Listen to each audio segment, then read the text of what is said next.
Boeing Star Alliance would like to announce the late departure of flight number CST-100 from the International Space Station to Earth. Unfortunately, no passengers will be traveling on this spacecraft. Passengers are required to make other arrangements for their journey. Boeing would like to apologize for any inconvenience.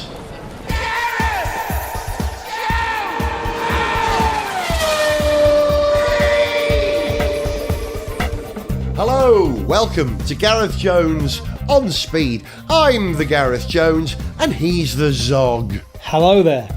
How you doing, Z? Not bad, not bad. Yeah, sunny day. I'm going to pop out for a little walk after we've done the show, enjoy the sun. Hey, it's not quite like that here in North Wales. It's a bit blustery, a bit grey, but I'm sitting, as you can hear, in my conservatory, the reverb of the conservatory. But I'm still better than dear Alex Goy. Poor Alex, yeah. Oh, yeah, he's a bit poorly today. So, yeah, feel better soon, Alex. Get well soon. Yeah, he really isn't very well at all. So we wish him all the best, recovering from that as quick as possible. But what's happened is it's kind of thrown our plans for the show into the air, and they've come down in a random way. So Zog and I, just before we started recording, decided that for this episode of Gareth Jones on Speed, we're not going to have a list. We're not going to have a preset selection of topics that we're going to talk about. We're just going to freestyle it. Let's see how this goes. It'll be interesting. We've got to start with Formula One, though, because it's almost always foremost in our minds, isn't it? We've just had the Dutch Grand Prix at Zandvoort, and it was an interesting weekend, a fascinating weekend, although not in the sense of actually being an interesting race, really. I mean, I don't, for me, it wasn't a tremendously exciting race at all, but it was very significant, I think, for the fact that, with Norris's win and the gap to Verstappen and Leclerc, it really looks like the championship fight could really be on.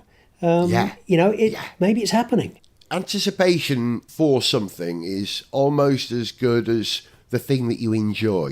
We've just had this gap in the F1 season, and so you're looking forward to the first race, and pretty much no matter what happens, that first race back is going to be a disappointment because you've been gasping for it for a long time. But I think you absolutely nailed it, Z. You said it wasn't an exciting race in terms of, it could change. It became very, very clear that this McLaren is in the hands of Norris, particularly a useful race car, man, and it's making the other cars suddenly look like they're struggling to keep up. And like you said, this is huge for the championship.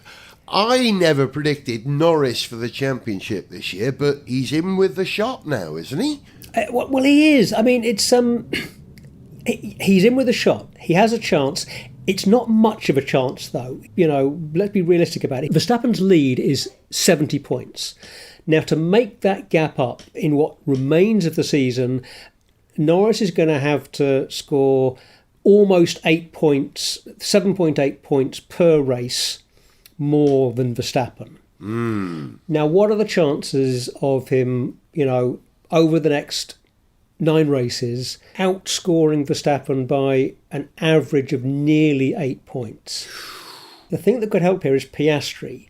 It would be a significant boost to his chances, to his slim chances, if McLaren and Piastri are playing the team game and are focusing on getting maximum points for Lando at every race, and they're prepared to sacrifice opportunities that Piastri might have. Yeah, they've got to do everything to make this happen. Because at the same time that the McLaren does seem to be clearly a quicker car than the Red Bull most of the time now, that's not going to be enough. That probably won't be enough given the to and fro, the strokes of luck that you have over a few races, and also the formidable racing ability of Verstappen and Red Bull. Would you think does it have to be team orders? Do they have to be doing that now, or can they afford to let their drivers race? I'm interested in what you said about Piastri coming into play. I think Zak Brown's mindset at the moment from listening to how he talks about things is that McLaren winning the championship might be more important to that team at the moment as constructors, the Constructors' Championship, rather than the driver winning. Now, sure. We all care about the Drivers' Championship. That's the personality, that's the headline. But it's a business, and McLaren have had some financial difficulties, extreme financial difficulties, over the last 5 years, let alone the last 10 or 12 years. You know, they had to sell their own headquarters and lease it back in order to free up capital to continue functioning. That's how severe it was, and the ownership of various elements of McLaren has changed dramatically over the last few years. And I think that factor will want McLaren to be seen as a successful constructor more than ever. And therefore, if, you know, the hypothetical position of Piastri being ahead of Norris, but Norris is 2 places down, how are they going to maximise their points? They'll go with the maximum points for the team, not for Norris. I hope I'm wrong, but I think that's how Zak Brown sees it. Yeah, well, I think you could be right about that, because, you know, drivers tend to focus on the World Drivers' Championship, and the teams tend to care more about the Constructors' Championship. As you say, it has financial implications. You know, where you come in the Constructors' Championship determines how much money you get from the pot of TV money that is distributed to the teams. You know, and that's a big deal. You know, quite apart from just the prestige, and, you know, if you're in a competition, of course, you always want to win it. But yeah, so I think you could well be right about that. So you're saying if there's a situation where McLaren could maximise the points that Lando will be getting, but it would reduce the number of points that the team was getting, they're going to choose the team over the driver. That's what you think? That's just my view. I hope I'm wrong, like I say. Well, let's see. I mean, you know, it'll be interesting to see if that situation arises, which call they make. Psychology is a big part in this as well, and McLaren have the momentum at the moment. They believe they have the fastest car, and they are getting good data. Clearly, they're able to predict. They haven't sort of stumbled on something accidentally. It's clear that they have an understanding of, because they're able to maintain this at a variety of circuits now. Well, if I can just butt in for a moment, they do appear to have been surprised, though, by just how effective, yes. You know, the upgrades they've added recently have been. You know, of course, they were expecting to be quicker. They weren't expecting to be that much quicker, it seems. Okay, yeah, so the truth is always somewhere in between the two, isn't it? Yeah, that's always the case. So, like you say, they're going to need to have a perfect season. But in order to achieve it, they're going to have to rely on some bad luck for Verstappen. You know, he's going to have to get in a tangle with Alonso, a tangle with Lewis, a tangle with Sainz, Leclerc, Stroll, anyone, it doesn't matter. Or an engineering failure, or a tyre puncture from a bit of carbon fibre. The luck is going to have to play part in this as well. Maybe not luck, but good or positive influences are going to play a part in this. Yeah, I think you're right about that. But let's consider the question then. What are the chances of Verstappen completing the next 9 races without getting into any kind of consequential scrap, or without there being any mechanical issues? He's angry at the moment, Verstappen, isn't he? Well, and also, because he doesn't have a dominant car at the moment, he's much more likely to be in, wheel-to-wheel racing situations that he wouldn't have been in at the start of the season so often, when he would, tend to, run away from the field. There's going to be more close racing for him for the rest of the season. And given how he races, I think that's going to mean... I don't think he's going to get to the end of the season without another incident, without another coming together. I think you've just said, watch this space. There's almost certainly a mathematical certainty of drama about to play out in front of us. Let's see. Okay, in other F1 news, Sainz to Williams, what do you reckon? It's musical chairs. that was the least worst option available to him at the time.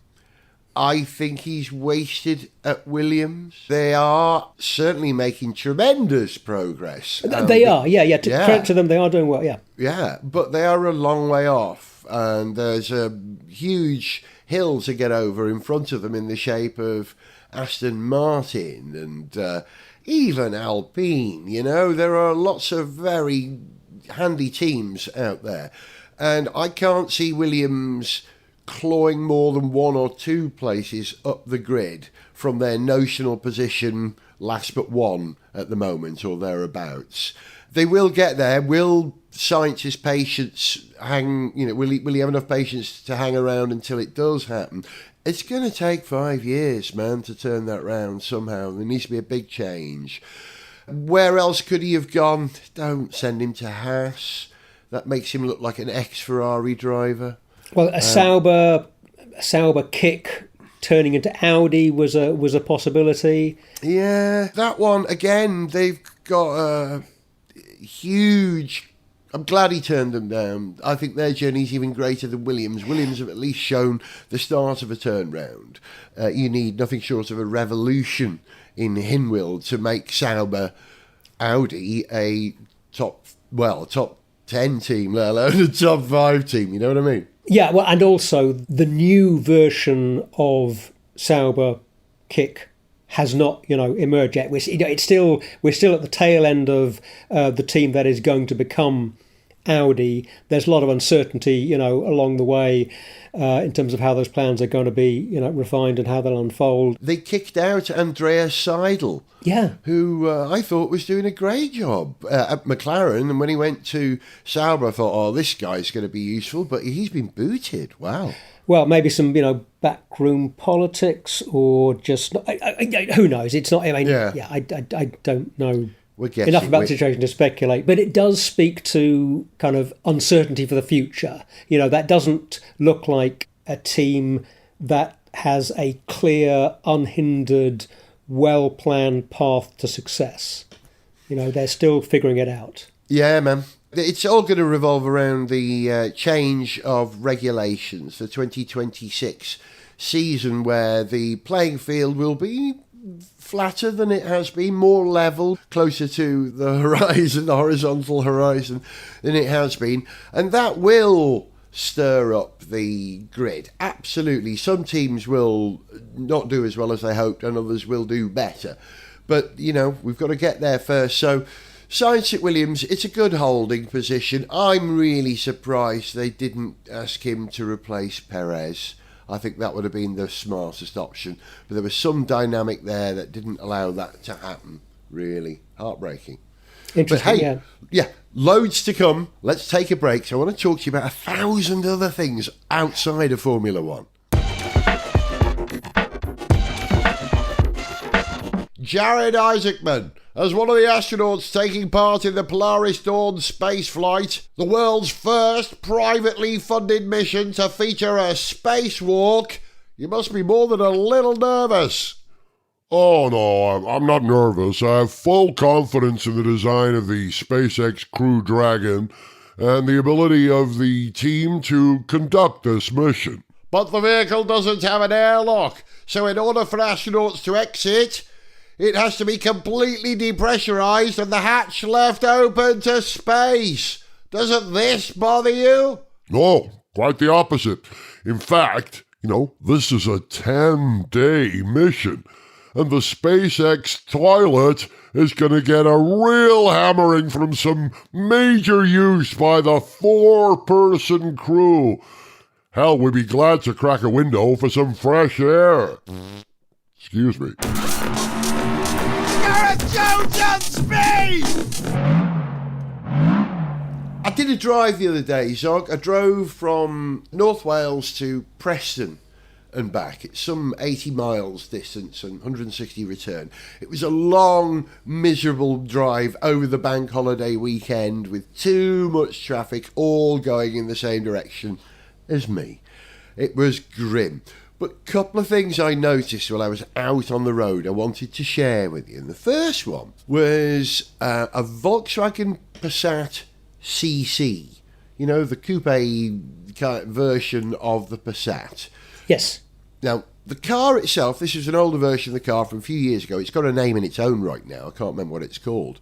But the older one was called the Passat CC. But it wasn't the car that got my attention. It was the number plate. Now, this car was slightly darkened windows, slightly lowered, slightly too fat, non-original trims. You know, it was, I wouldn't say tastefully done.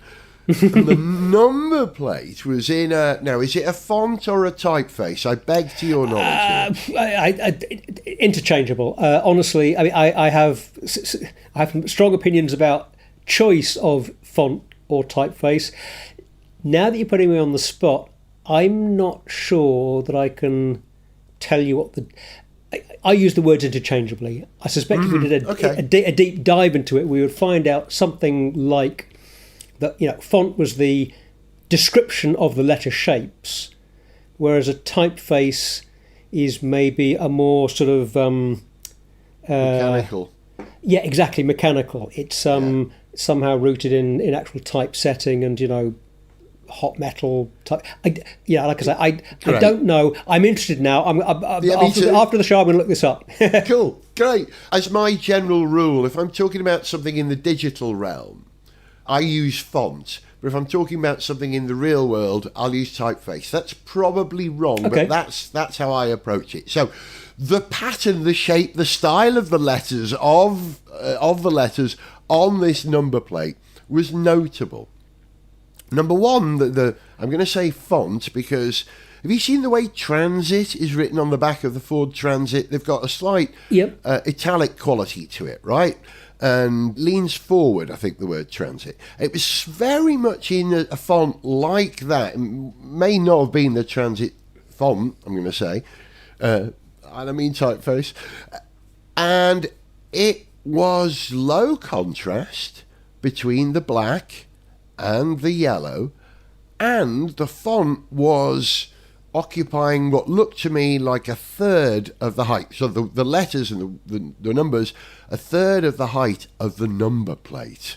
Now, sounds like it may not have been an entirely legit legal plate. Is that what you're thinking? Yeah, I couldn't read it. I could not read it. I tried from distances. The combination of the font and my near vision is pretty poor. I have to wear glasses to look at the phone, right? But my distance vision is pretty good, and I could read all the others. I could not read this. I can't believe it. I'm wondering how long before this guy gets pulled over, and how they think that they can get away with this, and why they want to. They're clearly hiding from something. Maybe they like driving too fast, or they're carrying something in the car they don't want to, but man, that's going to draw attention. It's not going to make the situation better, is it? You know, you're going to get pulled over, you're going to get busted for running plates like that. Not every time you go out, but if you've got those kind of plates and you're doing much driving, it's going to be a nuisance. It's got to be more hassle than it's worth. Really, you know, it's not making it better, are you? Really? Yeah, and if you are really motivated to avoid detection, I think you do something smarter than, you know, spraying your number plate with hairspray or getting a custom fancy font thing. Well, James Bond had the solution on his DB5, the rotating number plate, didn't he? He had three on a triangle, I think. Now, talk about fonts and typefaces. That reminds me that one of the things on my mind recently has been the relationship between pop culture and cars and car sales, because we are having a brat summer. Charli XCX released her thoroughly excellent album Brat this summer, which has a solid green cover with the word Brat in lowercase black on it. It's quite a bright sort of lime green, and it seems to have had quite an impact, beyond the impact you might expect a Charli XCX album to have. Auto Trader reports a significant uptick in people checking out ads for bright green cars. No! Now, what we don't know is how that has translated into sales of those cars, but it does seem that her album may actually have had a measurable effect on the sales of green cars, which I find fascinating.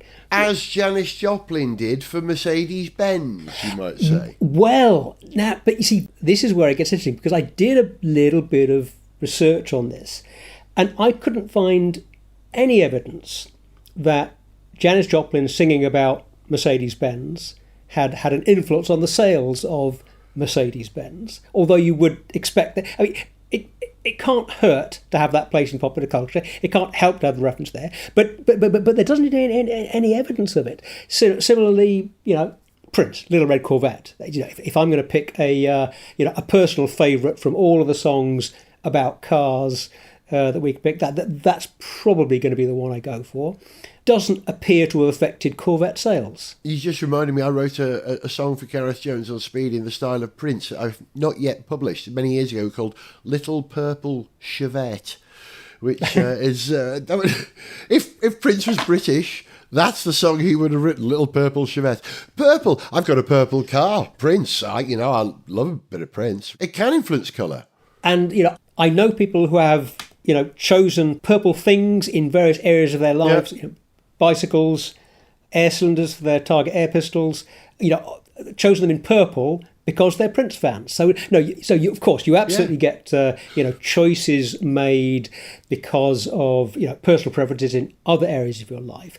And I wonder if there's a thing here. I mean, is it possible that things like the visual impact of Charlie XCX's album cover and other visual elements in pop culture, they will absolutely affect your colour choice when you're buying a car, but you're much less likely to be influenced by a specific mention of a model or a company in a song. That there's a kind of vaguer thing whereby you sort of feel like you're making your own choices rather than being influenced to consider buying a Corvette because you've just heard Prince singing about it. Well, as Brian Eno says, culture is that which you choose to do. Right. And a great example of that is Data in Star Trek, who is described as a culture of one. Well, actually two, really, but it's a culture of one. And that's as valid as anyone else's culture. So, we build this identity around us influenced by our choices, that which we choose or allow to build up our Venn diagram of representation. Gosh, that was very fluid. I wear a lot of red. I'm a Welshman, right? That I choose that. I drive a purple car because I think it's kind of rock and roll, and that's sort of part of my identity too. And so you can do that. That happens.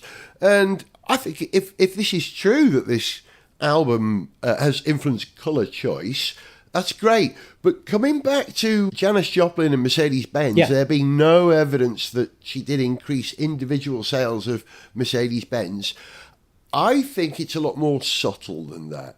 I think the influence of that song and the context where she's aspiring to owning a Mercedes-Benz. Oh, Lord, won't you buy me a Mercedes-Benz? It's like saying a Rolls-Royce. You wouldn't get away with it if you said, I don't know, a Proton or maybe a Proton. Right. It's elevated. It's taken a band which is perceived as being aspirational and elevated it or supported that idea. So whilst it won't sell individual cars, it will help Mercedes-Benz as a brand retain that prestige that most people aspire to. I think that people like to better themselves. You wear tidy clothes, you wear posh cars. That's what people do, right? I'm a bit alternative. I go my own way. But people do that. And so this has real value. You've watched The Boys, haven't you, on Amazon Prime? I have. I haven't watched all of it, but I have watched it. No spoilers. But you've watched Succession on Sky? No. Okay. All right, context then. In both of those TV series, the events that happen in the real world are broadcast instantly on social media, and that gives a reaction to the brand value on the NASDAQ exchange. It's as quick as that. Okay, how does that read? We just sacked 3,000 people in Peru, big corporations, and it's kind of that live change, that value. I bet every time Janis Joplin sings Won't You Buy Me a Mercedes-Benz, if it's shared on social media, the NASDAQ for Daimler Corporation will just pip up one immeasurable but measurable amount. That's my belief. I can believe you may be right about that. I'm also going to suggest, though, that given the number of other factors that can be coming into effect, the Mercedes-Benz share price on any given day, I say Mercedes, it would be Daimler AG is probably the quoted share price. Correct. But the number of other things that are going to be affecting that price, I'm going to go out on a limb here and say they're going to be more significant than Mercedes, Janis Joplin getting a play on the radio, and probably it's lost in the noise.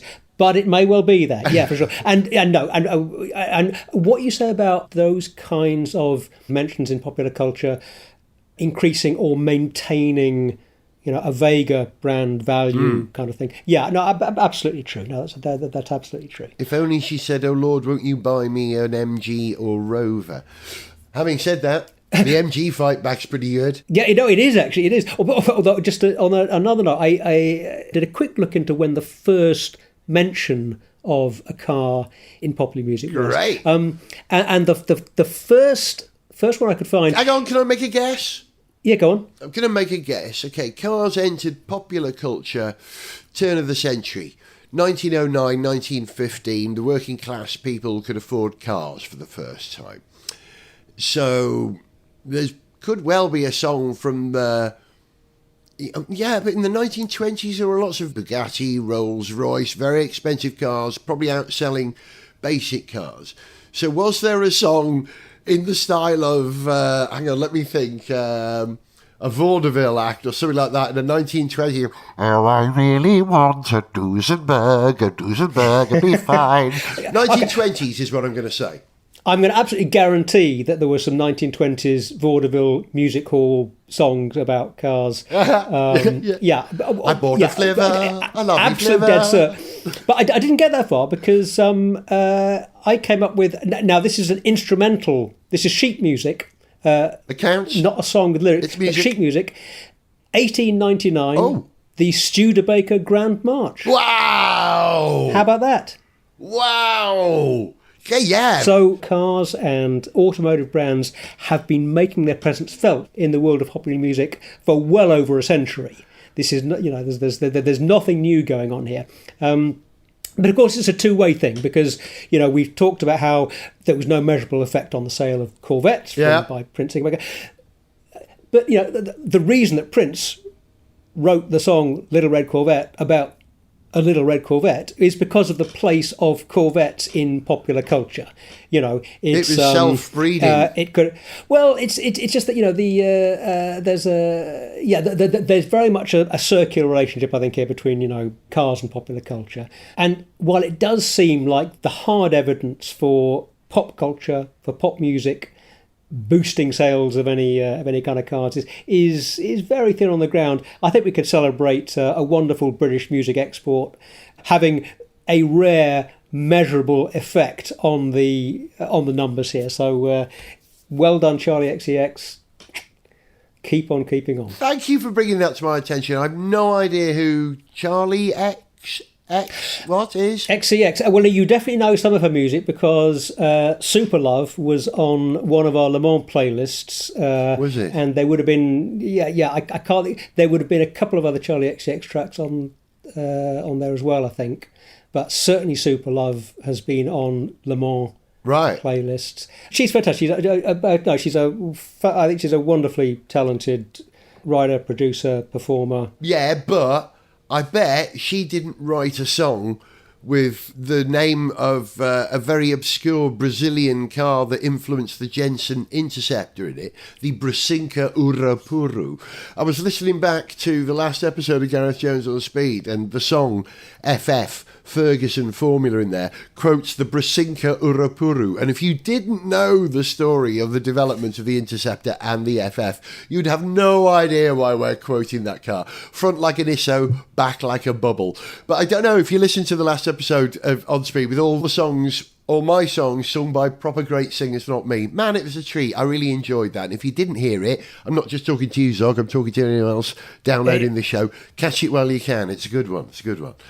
Hey, but Z, that's it, man. Listen, we've got to kill it there, brother. Good seeing you. Good to talk, man. And let's do it again in a couple of weeks. Well, in a couple of weeks, it's going to be episode 500 of Gareth Jones on Speed. Yes. Plans are still coalescing as to how this will manifest. What I'm going to do now is end recording and continue this call because Zak and I need to plot. See ya for episode 500 of Gareth Jones on Speed, 2 weeks from the day this episode was released. Say bye, Zak. Bye, Zog. And bye, Gareth. That's got to be right. Yeah, you know what I mean. If you enjoyed this show, then please like, share and subscribe.